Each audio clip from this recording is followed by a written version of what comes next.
Radharacharya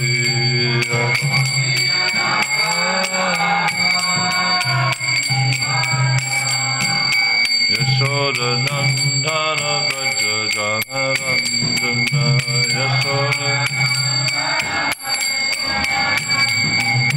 Yashodanandana Braja Janarandana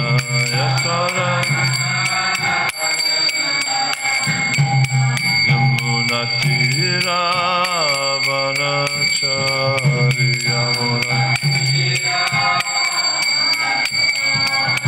Yamunatira Vanacharya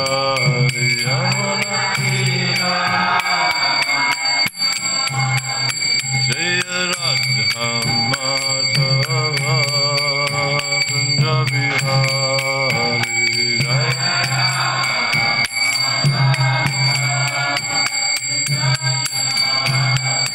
Jaya Radha Madhava Kunja Bihari Jaya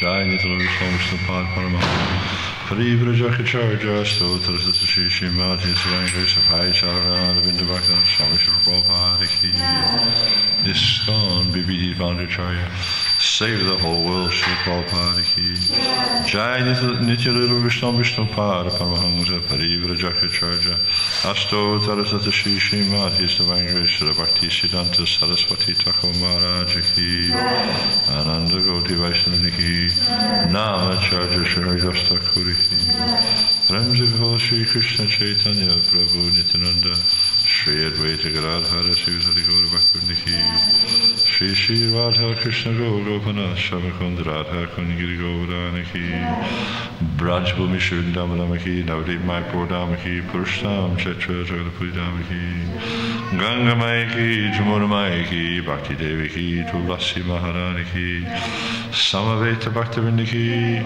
Jai Nitai Gaur Premanandi Hari Hari Bol all glories to some glories, all glories, some glories, all glories, some glories, all glories, all glories, all glories, Sri Sri Govind, Sri Garanga, all glories to Prabhupada Ki Jai.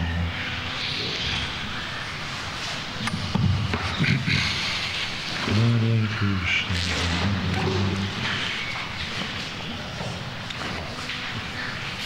Jaya Jaya Sri Caitanya Jaya Nityananda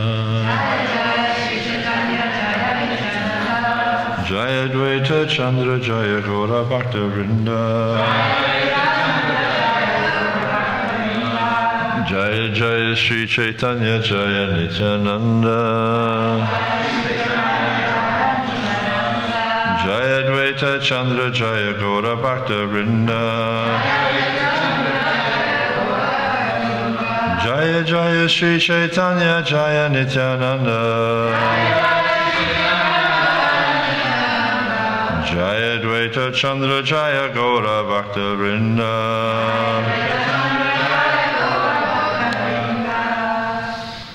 So I guess we don't need to recite the verse then. Yeah. Jaya Jaya all glories Sri Caitanya. Anyone guess what that is? To Lord Chaitanya Mahaprabhu. Jaya, all glories. Nityananda, to Nityananda Prabhu. Jaya Dvaita Chandra, all glories to Advaita Acharya. Jaya, all glories. Gaura Bhakta Vrinda, to all the devotees of the Lord. Translation. All glories to Lord Chaitanya Mahaprabhu, Nityananda Prabhu, Advaita Prabhu, and all the devotees of Lord Chaitanya, responsively. All glories to Lord Chaitanya Mahaprabhu, Nityananda Prabhu, Advaita Prabhu, and all the devotees of Lord Chaitanya. Okay, there's a few more. We're going to read up to verse 5.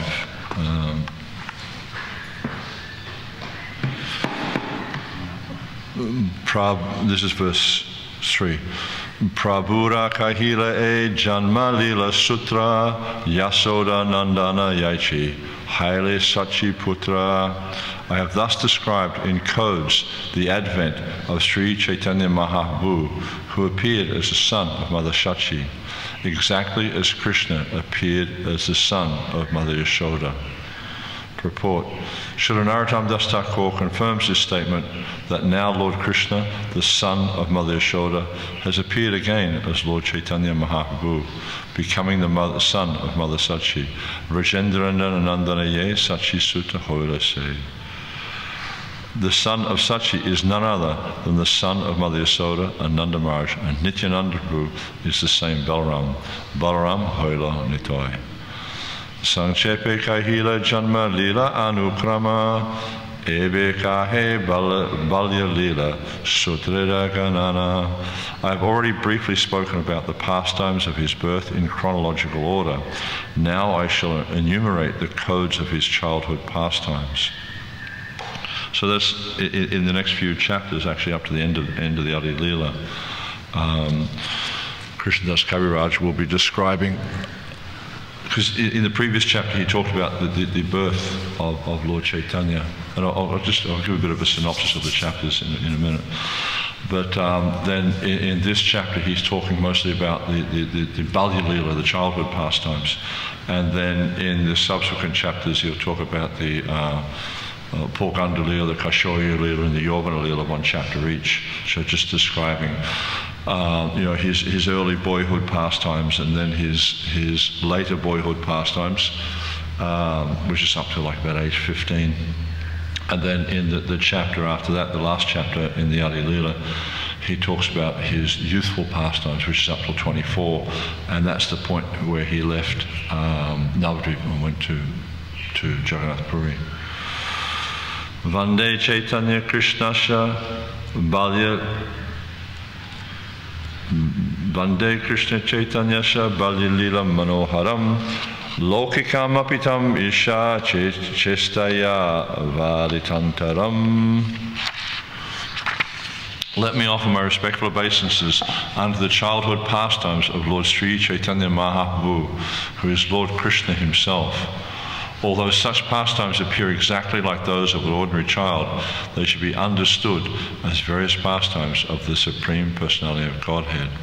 And when you read through this chapter, you'll see that Lord Chaitanya is performing pastimes that appear to be just like the pastimes, just like the activities of any ordinary child. Because he descends in a human form, and he plays in a way just like an ordinary child, and he also interacts with his devotees. In this case, we're talking about Jagannath Mishra and Sachimata, in a way that appears just to be like an ordinary child. And the reason he's doing this is to enhance this rasa, or the relationship between the child and the parents. And we see similarly in Krishna Lila, Krishna would do extraordinary things, but they were just like the things an ordinary child would do. One of the things that I particularly like is this description how when he and Balaram, they were very, very young, they were just toddlers, and they were crawling in the dust of Raj, and then they'd come up behind the calves and they'd grab their tails, and the calves would get a start, and so they'd run off with Krishna and Balaram hanging onto their tails, and then so they're bouncing along in the dirt. And this just appears to be something like an ordinary child would do. I mean, we didn't do things that innocent when I was a child, but we used to do, kind of had an affinity for fire when I was young. I was always setting fire to things, and used to get into all sorts of strife over that. But it's kind of a normal thing that children would do, especially, excuse me, in a cowherd village. There's going to be a lot of interactions playing with calves and cows. But Krishna and Balaram, they were doing these things, and what would happen as a result of these things is the parents would see, and the other residents of Vrindavan would see these different things, and it would just increase their affection for Krishna and Balaram. Oh, they're so beautiful. Oh, these things are so, you know, wonderful the way they're playing like this. And this is one of the essential reasons for Krishna's pastimes. Prabhupada describes this in a number of different places, but he quotes that verse, Yada hida masha glani bhavati bharat abhutanam adamasha taratmam shujam yaham.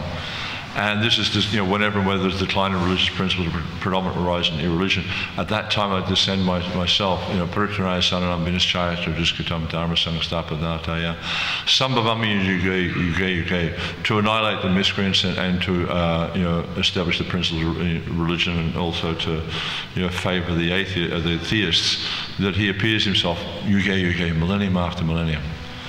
So Prabhupada refers to these verses. He said, actually, the real reason that Krishna appears is to engage in loving pastimes with his devotees. And we see that, you know, whenever he appears, that there's these sweet exchanges. Just like you'll see in Vrindavan, you know, the exchanges between Mother Yasoda, Nanda Maharaj, and Krishna, or with the cowherd boys, with the young gopis, with the elder gopis. Thank you. There's so many sweet pastimes that are there. And the reason he does these is simply to increase the love that the devotees feel for him. And this has twofold purpose, at least the twofold that I'm aware of. I'm sure there's many more, but at least the ones I understand, is that it increases the devotees' pleasure because they're feeling more love for Krishna. And it also increases Krishna's pleasure because he's feeling this loving reciprocation from his devotees. So he does these things simply to increase his own pleasure and simply to increase the pleasure of the devotees, because the devotees are very dear to Krishna. Actually, they're more dear to Krishna than his own existence. And he's always acting in a way to enhance the loving exchanges between himself and the devotees. And this is the rasa. This is the taste. Rasa essentially means taste. And he gets taste from these various exchanges. And we see, like, you know, in the spiritual world, that there's 5 pure rasas, the Shanta, Dasya, Sakya, Vatsalya, and Madhurya. You know, meaning Shanta is neutrality. You know, it's like trees and things like that. They'll have a neutral relationship with Krishna. Then you'll have the Dasya, the servitor, and in Vraj, for instance, or in the Gaur-lila, it's not the same servitorship as you would experience, for instance, in Vaikuntha. In Vaikuntha, there's very much the mood of this Aishvarya, and they see Krishna as God, and that I'm his humble menial servant. Whereas in Gaur-lila and in Krishna-lila, the servitorship is still there, but it is much more imbued with the sweetness of Vrindavan, or this Madhurya, or in Mayapur it's the Audarya manifestation. And you'll see, like, for instance, you know, Krishna has, you know, in the household, because Nanda Maharaj is the king of Braja, so they have various servants there, and they're serving Krishna. They have this service mood, but it's very, very sweet.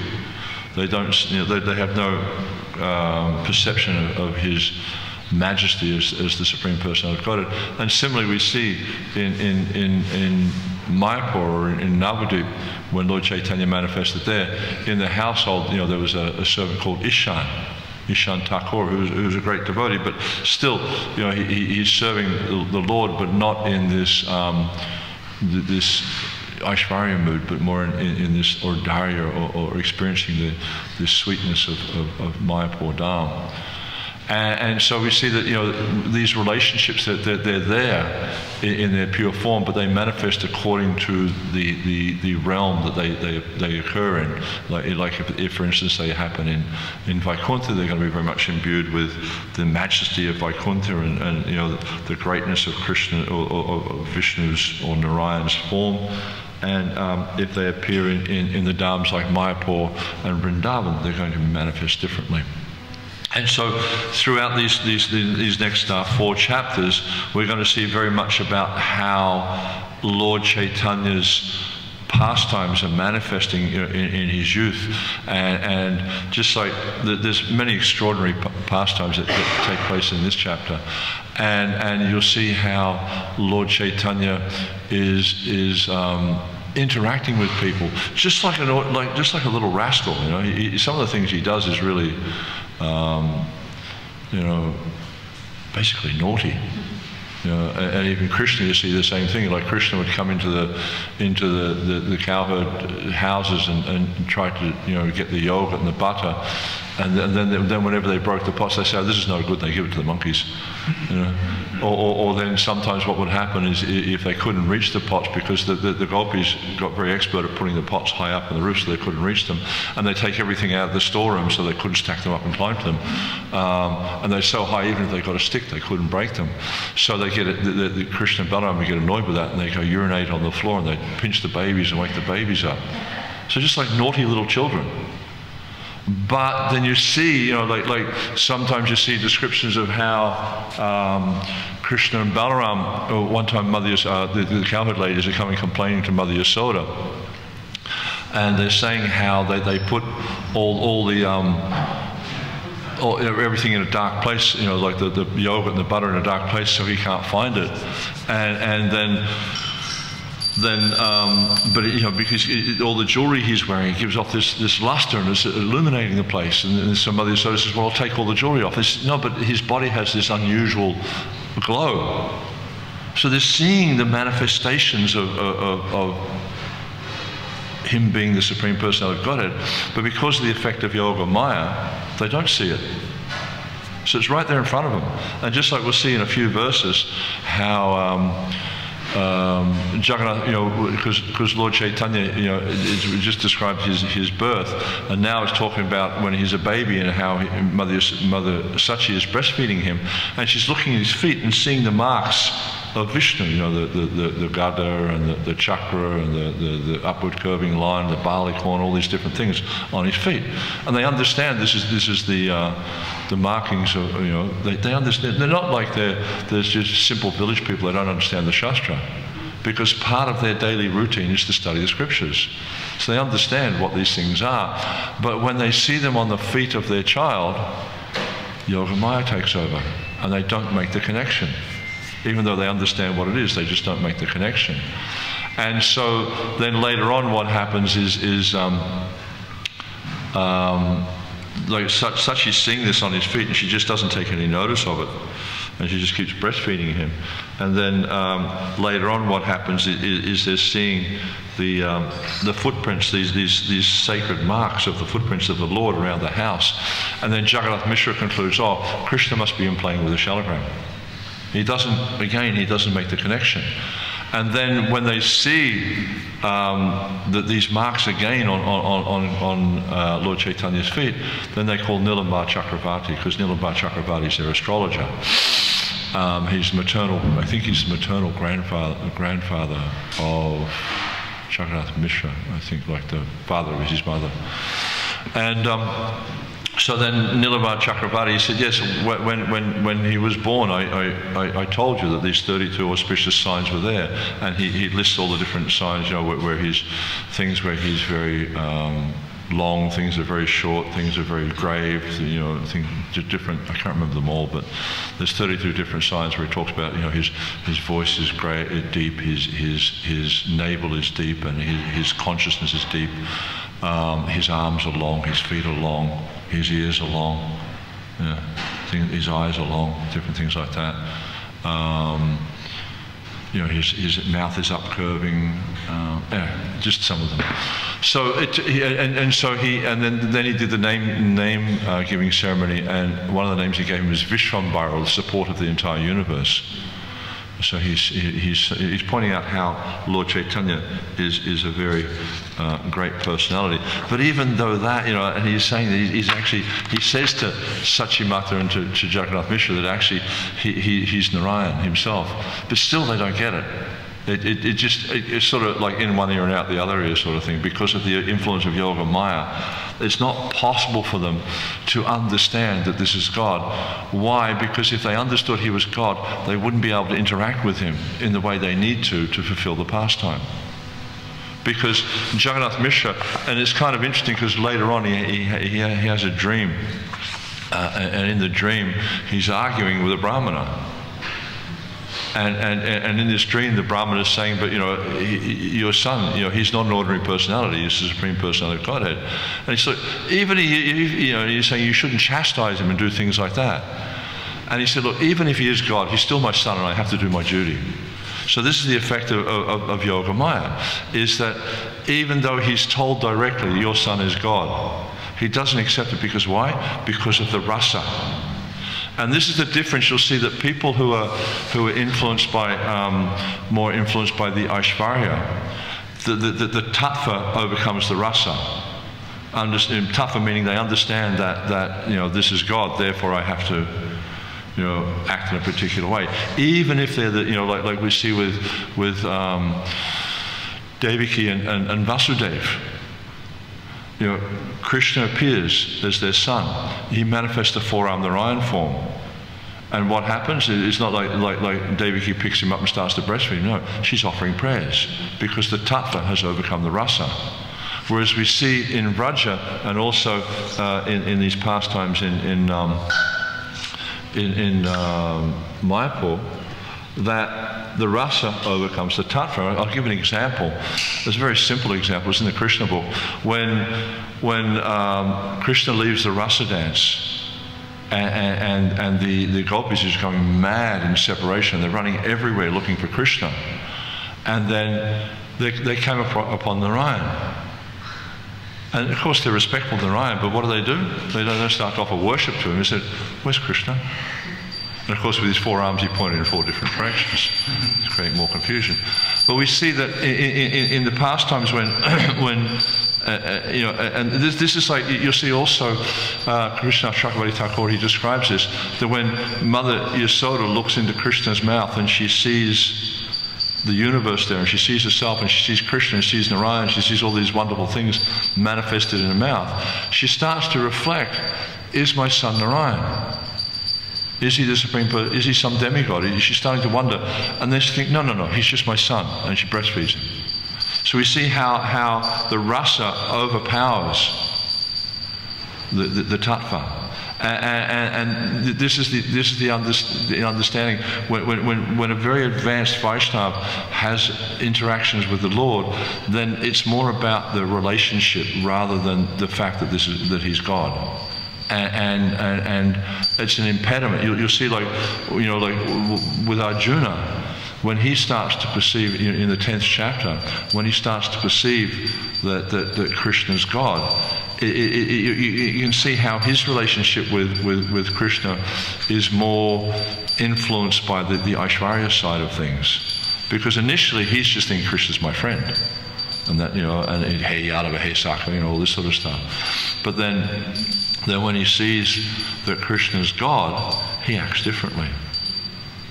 So you see, like the very advanced Vaishnavas, like the residents of Braj, the residents of Mayapur, when they have these interactions with Krishna, then they don't allow the tattva to interfere with that relationship, or it doesn't interfere with that relationship, because the affection they have for Krishna in that relationship is so strong that nothing can overpower it. Just like you see with Mother Sachi, even though she's seeing these markings on the markings of Krishna on Lord Chaitanya's feet, that doesn't interfere with her response as his mother. So she continues to breastfeed him, and we see Jagannath Mishra, sometimes he chastises Lord Chaitanya very strongly. And then people are saying, but you can't do that, he's God. No, he's my son. First and foremost, he's my son. These other things are, they're not so important to them.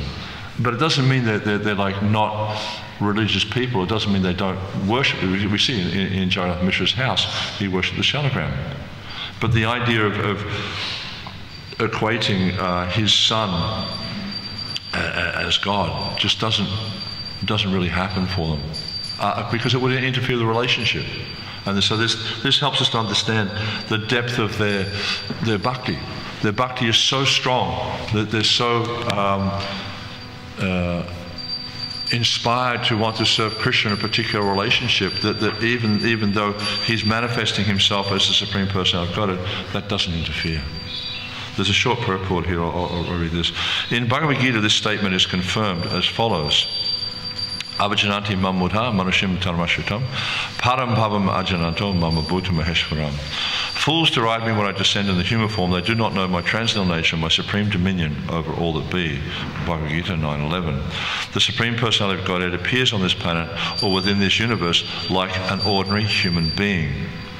Like an ordinary human being or a human child to execute his pastimes, yet he maintains his superiority as the Supreme Lord. Lord Krishna appeared as a human child, but his uncommon activities, even in his childhood, like the killing of the demon Putana or the lifting Govardhan hill, were not the engagements of ordinary child. Similarly, although the pastimes of Lord Caitanya, as they will be described in this chapter, appear like the activities of a small boy, they are uncommon pastimes, impossible for an ordinary human child to execute. And we see, like you look at like Krishna's pastimes, where he kills Putana or he kills Trinavata or all these different, Dhanuka, and when he kills Dhanuka, the cowherd boys, they want to go to this forest and get the Taliban forest and get the dates from the trees, from the tal tree. And so this is, I remember when we were kids, we used to go, there was an orchard down the road from where we used to live, and we used to just go in there and pick fruit, basically steal the fruit. You just do these things when you're kids, and you just eat and eat and eat and eat, But then there were demons there, and so Krishna playing with his childhood friends, they kill all the demons. And the childhood friends are just looking at the trees, and they're seeing these beautiful decorations of these demons' bodies up in the trees, and they're thinking it's very nice.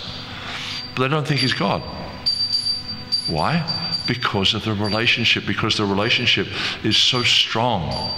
Like we see Krishna, we read about Krishna, and we think, oh, Krishna, you're amazing. You're the Supreme Personality of Godhead. So we can see how our relationship, because we're in this stage, or at least I can talk about myself, I'm in this stage of Vaidhi Sadhana Bhakti, which means that I'm purifying my heart so I can understand who Krishna is. But they don't need to purify their heart, they're already completely pure. So when they see, when we read about Krishna and different things, we just think, oh, God's amazing. And Prabhupada makes this point at the end of the 10th chapter of the Gita, how it's really important for us to develop this understanding of the greatness of God before we can appreciate the sweetness of God. Because otherwise what happens, and Prabhupada's quoting this verse here, this Avajananti Mamudha, is we think he's just an ordinary person. And especially when he engages in pastimes like the Lila with the gopis, people just think he's an ordinary lusty young man, and he just wants to have sex with lots and lots of girls. So because they don't understand his greatness, therefore they just conclude he's someone ordinary like me. Because ultimately, as Prabhupada would often say, the last snare of Maya is that ultimately the living entity concludes that I am God. But by studying these texts where it talks about his Aishvarya, his majesty, we can understand there's a great difference between me and God. Just like at the end of the 10th chapter, it talks, because the 10th chapter of the Gita, Krishna, it's called the opulence of the Absolute, and Krishna is explaining his majesty, all the things he does. Of denizens of the deep, I'm the shark, all these different great things. He talks about all the different great things in the universe and how this is him. He's just manifested in these different ways. And then at the end he says, but what use is there of all this detailed knowledge? For by a single spark of my energy, I pervade and maintain this entire universe. So it's just like, you have a big fire. You see one spark out of that fire. And that's Krishna maintaining the whole universe, manifesting and maintaining the whole universe, and ultimately destroying it. So if we understand how powerful Krishna is, how great Krishna is, then there's no possibility of me thinking that I could be God. Because we understand I can't do these things. I can't, create the universe. And every time, anyone who's done anything, in the realm of creation knows how hard it is, how much work is involved. Just like if you want to build a house, there's so much work involved. I was just up at Mahotsa's place over in Crystal Creek yesterday, and he was talking about the project he's got planned there. And it's a very beautiful project. He wants to do like a retreat center and teach people like alternate healing methods and stuff.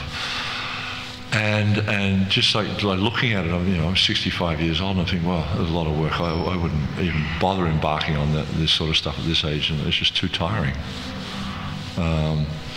Just even like the simple thing of moving house from and many thanks to Dunda Karanya, who couldn't have done it without you. Moving house 2 doors down, I was completely exhausted at the end of it, and it's something I hope I never have to do again in this life. So, and that's just like not even creating something. So we see like Krishna, he creates universes, unlimited universes.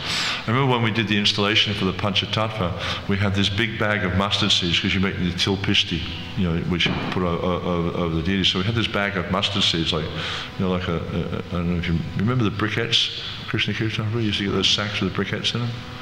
So it was a big bag like that. And, and like Krishna's saying, this universe is like one seed out of that bag. And there's unlimited universes. And he creates them all just with a thought process. He just glances over the material nature and stirs the whole thing into life. And this whole universe is created just by his thought process. And for us to do something, could you imagine, to create, to build a temple, how much energy, watching Mantra build these apartments down here, how much effort has to go into it. It does it for months and months, and how much thought and focus and effort they have to go through to build the whole thing. And Krishna just glances at it. And so when we understand his potency, we understand how he creates, we can understand more and more about the difference between he and me. There's so much difference. And yet he appears to act like an ordinary child. Like when he comes as Lord Caitanya, when he comes as Lord Krishna, he acts just like an ordinary child, but he's no ordinary child. And that's why it's really important to understand the majesty, because then you can understand the sweetness. If you don't understand the majesty of Krishna, if you don't understand the truth of Krishna, you'll never understand the pastimes. And this is why it's very important when we read books like Chaitanya Charitamrita or the Srimad Bhagavatam and the Bhagavad Gita. It starts off in the beginning, just like you go through the Bhagavatam. All the beginning stages of the Bhagavatam is talking about tattva. It's talking about how Krishna creates the second chapter. There's a lot of creation of the universe in there. The Purusha Sukta confirmed is talking about his potency. And then later on, as we go through later parts of the Bhagavatam, is talking more and more about his pastimes. And you'll see here, the same thing here, is if you look at the Chaitanya Charitamrita, it's broken into 3 basic sections. So the first section is the first 14 verses, and that's the Mangalacharan, which is then explained through the next 7 chapters. So up to chapter 7 is just explaining the first 14 verses. And then it'll talk about, in the second section, it talks about, excuse me, the tree of Lord Caitanya, the tree of Lord Caitanya. So all the prominent devotees that came, that are followers of Lord Caitanya. And it also does this for a specific reason, to show, these great personalities, who they are. All these wonderful personalities, who they were in previous pastimes, etc., and who they are in Krishna Lila. And then now they're manifest in Lord Chaitanya's Lila. And it also helps us to understand more about Lord Chaitanya's divinity, how he is directly the Supreme Personality of Godhead. And so, so the second part is talking about the tree of love of Krishna, basically, talking about these great Vaishnavas and how they're assisting in Lord Chaitanya's pastimes. And also, it mentions how, at the beginning, it mentions how Krishna's Kaviraj got the order to present the Chaitanya Charitamrita. And this was also in quite a mystical way, how he received the direction. And then as he was getting the direction, the garland, we went to offer prayers to, was it Madan Mahan, I think? Huh? anyway, he was offering prayers to one of the deities, the principal deities, and the garland fell from the deity, and he took this as the priest took the garland and gave it to him as a blessing from Krishna to do this service. And then it describes the Caitanya tree, then all the sub-branches of that tree. So the Caitanya tree primarily is you know, Nityananda, Advaita, Gadadhar, Srivas, but also other prominent personalities like Srup Damodar Goswami and you know, others. Then it talks about the sub-branches, which includes the 6 Goswamis. Then it talks about the branches of Nityananda, because Nityananda also is a tree on his own. And then it talks about Advaita and Gadadhar, all the branches. So that's the second part. And the third part of the Adi-lila essentially talks about his childhood pastimes. And as I mentioned before, they're broken into the Bali-lila, which means a child up to the age of 5. Then the Purganda, which means up to the age of, like, you know, early youth, up to the age of 10. I mean, approximately. I mean, you can look in various scriptures, they give exact definitions of when those ages change. And then you have the Purganda Kaishori Lila, which is like the youthful, and that's up to 15-ish. And then after that is Yovana, youth. And that's what's being described in the last section of the Adi-lila. And it's quite extraordinary descriptions. And you know, if you go through these different pastimes, and you can see, it talks about how he acts like an ordinary child, but then how it's different. Just like I was saying, talking before about, you know, the feet, on the markings on his lotus feet. I mean, you have a look at your own feet. I mean, all I see is cracks and scratches and things like that on my feet. I don't see any auspicious markings. But then it mentions how he had these 32 different auspicious signs that were indicating he's a great personality. You know. And because normally we understand, like, you know, like birth in this material world is not auspicious. It's inauspicious, because this is Martya Loka, it's a place of death. Whereas when great personalities descend, when Lord Chaitanya descends, it's auspicious. Why? Because everyone in the universe benefits from the appearance of Lord Chaitanya. The whole universe is benefiting. And ultimately, you know, the appearance of Lord Chaitanya is there to bring about our salvation, to help us to return back to the spiritual realm. So, yeah. That's about all. Yeah. Yeah, and it's really amazing how Yoga Maya works. That even though they're directly seeing the manifestations of the Lord's divinity, Yoga Maya just clouds their understanding. And it's the same with Yasoda Mai and Nanda Maharaj in Krishna Lila. You know, they get glimpses of Krishna's divinity. Well, more than glimpses, it was like, you know, full-blown manifestations of his divinity. Yet, due to the effect of Yoga Maya, they weren't able to perceive it. You know, whereas you look, when Akrura came to take Krishna and Balaram to Mathura, you know, he goes down into the water and he sees, you know, Anantasheshan, Vishnu lying on Anantasheshan. He understands this is Krishna and Balaram. And he remembers that, very clear.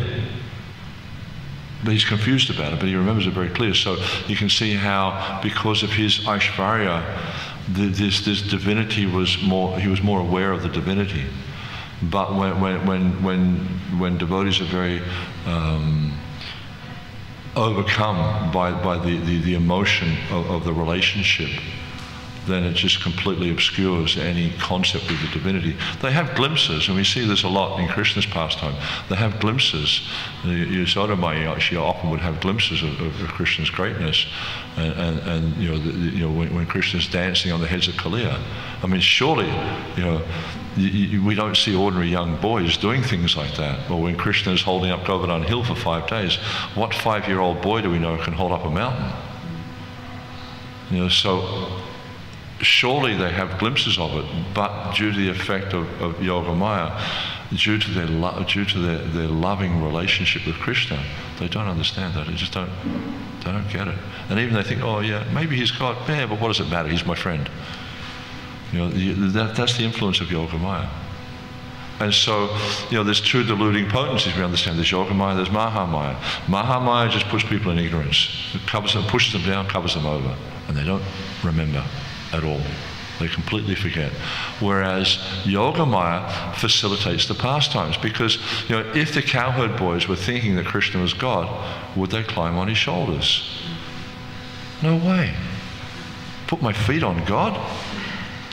That's like for a person who's in Aishwarya, that's like a maha aparad. You can imagine you're on the altar and you stand on the deity.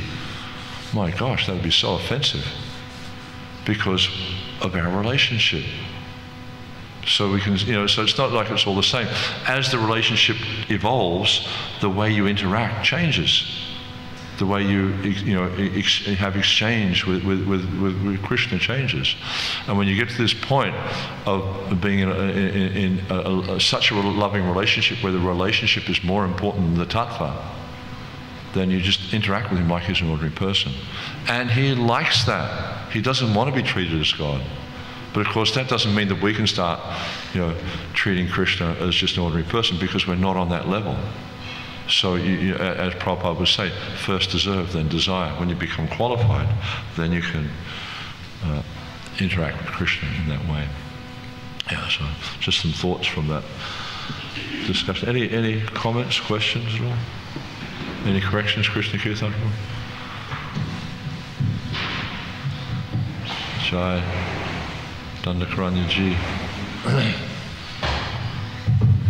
Yes. Formulating a question, but you see any examples like with Mamsias Babaji Maharaj, who was very elevated, and there's also sort of interesting pastimes with him, deities, and tying them up and throwing them in the water. And I believe at one point, like this Sarveda Temple instructed his disciples not to associate with him, not because he was a sahaja, but because he was acting in a way that they wouldn't understand and probably would be offensive towards him. So yeah, I mean, how do you tell if someone has gone beyond that, you could say that mood or reverence towards God and is on that platform having a very intimate relationship with him? Because as we know, Prabhupada was very careful with his disciples not to hang out with sahajas and people very cheaply. So how does one distinguish and discern between someone who's actually very elevated and someone who's... Well, it's kind of interesting because both sides are there. It's like, how do you distinguish someone who's very elevated, who appears to be acting in a way which is not elevated? And on the converse, how do you distinguish someone who appears to be elevated but's not? They're actually a neophyte. And we see this happens a lot in ISKCON. Is like, there's some devotee may be manifesting or acting in a particular way, and everyone thinks, oh, he must be a Paramahansa, but he's not, or the vice versa. And this comes obviously through study of Shastra. We can see in books like Caitanya, it talks about Vegam, Manjakota Vegam, Jiva Vegam, so you can see that. But also, primarily, it comes from the instructions of advanced devotees. Just like, I'll give an example on the converse. One day devotees were on a morning walk in Vrindavan, and I forgot what they call the temple now. It used to be called the Pakal Baba Mandir. When you're coming around the Purikram Marg from the backside of Vrindavan, there's this big white temple on the left there. And so, yeah, it's called Prem Mandir now, that's right, yeah. So it used to be called the Pakal Baba Mandir. So I remember one time we were on Prikram, and Dina Bandhu was saying, oh, this is the Pakal Baba Mandir, and they called it the Pakal Baba Mandir because he's mad about he's mad about Krishna. And then Tamal Krishna Maharaj said, no, Prabhupada said he was just mad. So, it takes the vision of a greatly advanced devotee, because only a greatly advanced devotee can understand another greatly advanced devotee. But also there's another time when in Vrindavan, when there was these people in the temple, and they were rolling around on the ground in front of the deities, simulating ecstatic, like ecstasies. And they told Prabhupada about that, and Prabhupada said, did you kick them? And the devotees were like shocked that Prabhupada would say something like that, because they're thinking that these are symptoms of a greatly advanced devotee. But Prabhupada, because he was advanced, understood. So the symptoms are described there. Just like we see in this chapter here, it's talking about the symptoms of a great soul. There's 32 auspicious signs, marks on the feet, things like that. So there's definitely symptoms that are there. So it's important for us to understand what those symptoms are. And just because someone may lead kirtan or may tie their dhoti in a nice way, or some of these external things, it doesn't mean that they're necessarily advanced. And also because you see sometimes devotees are doing things that are unusual, just like you gave the example of Vangsidas Babaji, it doesn't mean that they're sahajas. But if we don't study the scriptures, and if we don't have the association of greatly advanced devotees, we cannot understand these things. Because, what's that? Vaishnavera Kriya Mudra Vigena Bujai. It's very difficult to understand the symptoms of an advanced devotee. You cannot understand if you're not advanced yourself. Usually you can understand those that are on a similar level. But greatly advanced devotees is very difficult. So we need to be careful, but also we need to understand what are the symptoms. My understanding is that pure sadhus, when they meet each other, sorry, a little louder. That pure sadhus, when they meet each other, they can recognize each other. And from that recognition, they begin to interact. Yeah. Just like you see when Lord Caitanya met Ramananda Roy. You can see that the interaction was there between, like when they were meeting in front of others, like Lord Chaitanya was very restrained. But then Lord Chaitanya said, let's go meet somewhere privately, and Lord Chaitanya started to cry tears of ecstasy from meeting him. But it's like, it's very difficult for us to understand, because, well, I can't speak about all of you because I just don't know where you are at spiritually, but I can say it's difficult for me to understand because I don't have sufficient spiritual understanding or sufficient realization to perceive. I have some basic understanding of what the Shastra says about it. It talks about a person who can control the urges of the tongue, the belly, the genitals, the mind's demands, the actions of anger, all that sort of stuff. That person was Prithivimsa Sisha, is qualified to make disciples all over the world. So it gives you some descriptions there. But when you start to see these manifestations of ecstatic symptoms where people start to roll on the floor and stuff like that, like you see these people in Vrindavan, you see it all the time. In Mayapur also, you get the Baals and the Owls, they come and do these amazing kirtans, don't they? They're just such like, you've seen, right, Sadhana? When the Baals come at Gorpanim time and they're up in the Bhajan Kruti and they do these kirtans, they're really like amazing kirtans. They're the best music. They're very capable musicians. But you look at their activities, they're very degraded. And so, or you get people rolling around on the floor. But when Lord Chaitanya was manifesting, like he had a ripulation, so he's getting goosebumps all over his body, and the hairs of his body were standing on end, and like drool was coming out of his mouth. So many symptoms were there. It was an uncontrollable. So there's different types of ecstasy. Some ecstasies, and this is described in the Nectar of Devotion. Some ecstasies you're able to control and keep them under control. But some of these ecstasies, when they manifest, they're so powerful. They just overwhelm you completely. I've never had such an experience, where you're just completely overwhelmed by an ecstasy like that. But the Nectar of Devotion describes that they're so overwhelming that the person who's experiencing the ecstasy cannot control it. And these rolling, because then when you understand, and this is why books like Nectar of Devotion are very important, is when you understand what these different manifestations of ecstasy are about, then you can say, okay, well this is okay, might be this, but this is missing. Or on the converse you see, well, yes, they've got this symptom, this symptom, this symptom, this symptom. They must be a very advanced devotee. So that's the only way to do it, is through study and the association of great souls. So a thought came to mind was that Gadaha he met Pundarika Janini, and he thought in his assessment he was just a materialist and you were, and he was it Maharaj put the chant verse in the air of Pundarika again, explaining Yeah. this. But then there's also the manifestation of lila. You know, like sometimes, just like you see with you know, Arjuna, he was behaving like, Prabhupada says, like an ordinary pound and shilling man. But he's Krishna's eternal associate. How can he be such a person? So we can understand how due to Krishna's Yoga Maya and Lila Shakti, he makes this arrangement so that the Bhagavad Gita can be spoken, or with Parikshit Maharaj, so the Srimad Bhagavatam can be spoken. So sometimes we see that Krishna makes an arrangement that his devotee may be put into illusion, apparent illusion, simply for the purpose of a pastime. So with Gadadhar Pandit, he's an eternal associate of Krishna, and Pundarik Vidyanidhi is an eternal associate of Krishna. So, you know, that he was thinking he was an ordinary person, we can understand this is most likely the actions of the Lila Shakti.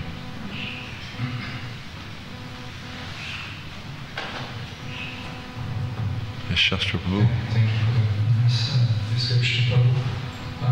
Just came into my mind, Shri Caitanya Mahaprabhu met Sanatana Goswami, and there was a discussion about Rajamuli pastimes, and Mahaprabhu was warning, obviously,